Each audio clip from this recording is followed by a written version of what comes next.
롭의 직업은 시체 처리반의 팀원입니다. 남들이 꺼리는 3D 직업이긴 하지만 그에겐 이마저도 자신과 같이 동거하는 연인 베티와의 생활을 이어갈 수 있는 소중한 직업이죠.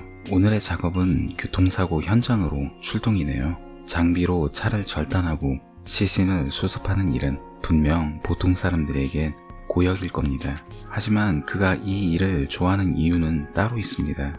그와 베티 모두 시체를 좋아하는 네크로필리아, 즉 시체 애호가이기 때문이죠. 분명 남들에겐 말할 수 없고 이해받을 수 없겠죠.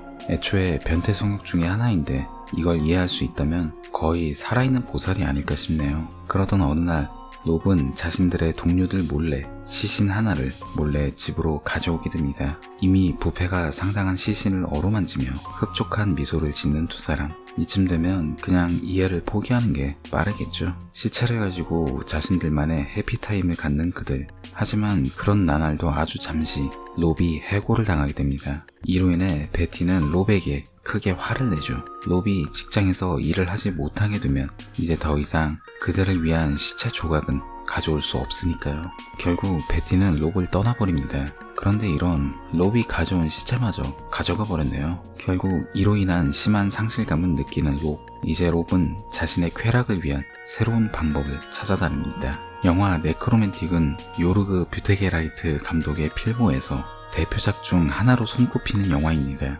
애초에 시체 애호증이라는 엽기적인 소재로 인해서 국내에서는 매니아들 사이에 입소문을 탄 것도 있긴 하지만요. 분명 이 영화는 쉽게 이해할 수 없는 굉장히 역겨운 장면이 많이 나오는 영화임엔 틀림없어요. 하지만 그렇다고 해서 의미 없이 변태 성욕자들을 위한 일종의 해방구 같은 역할만 하는 영화는 아닙니다. 이 영화는 두 가지 관점으로 해석할 수 있어요. 첫 번째는 인간관계에 대한 뒤틀림과 단절입니다. 사람은 누구나 사랑하고 또 사랑받고 싶어합니다. 그것이 이성일 수 있고 혹은 동성일 수 있으며 굳이 사람이 아니라고 하더라도 우리는 개나 고양이 같은 귀여운 반려동물들과 함께 교감할 수 있죠. 교감이라는 건 어디까지나 살아있는 존재에게서 상호 교환적인 관계를 통해 얻을 수 있어요. 하지만 이 영화 속 인물들은 다릅니다. 그들이 애정하는 존재는 말할 수 없고 움직일 수 없으며 이미 생명활동이 끝나버린 시체입니다. 즉 이들이 원하는 관계는 어디까지나 일방적이고 내 마음대로 할 수 있는 뒤틀린 관계예요. 우리는 이런 걸 절대 정상적이고 일반적이라고 하지는 않죠. 그걸 가장 잘 보여주는 장면이 바로 베티가 침대에서 시체에게 책을 읽어주는 장면입니다. 이건 어디까지나 내가 널 이렇게나 사랑하고 있어 라고 보여주는 그들만의 일방적인 관계론의 표현이에요.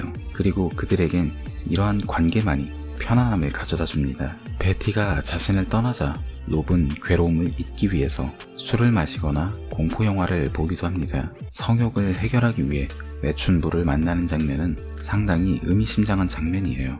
롭이 그녀를 데리고 간 곳은 바로 공동묘지입니다. 공동묘지는 현실에서 삶과 죽음이 공존하는 장소니까요.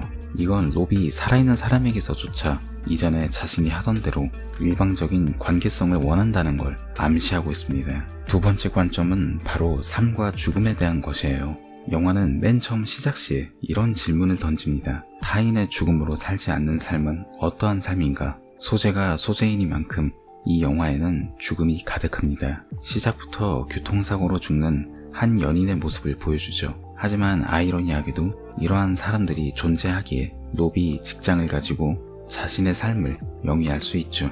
롭과 베티가 시체를 가지고 성욕을 해소한 후 고기를 구워 식사를 하는 모습은 의미심장한 장면입니다. 성욕은 종의 번식을 위해 필요하지만 식욕은 종의 유지를 위해 필요하죠.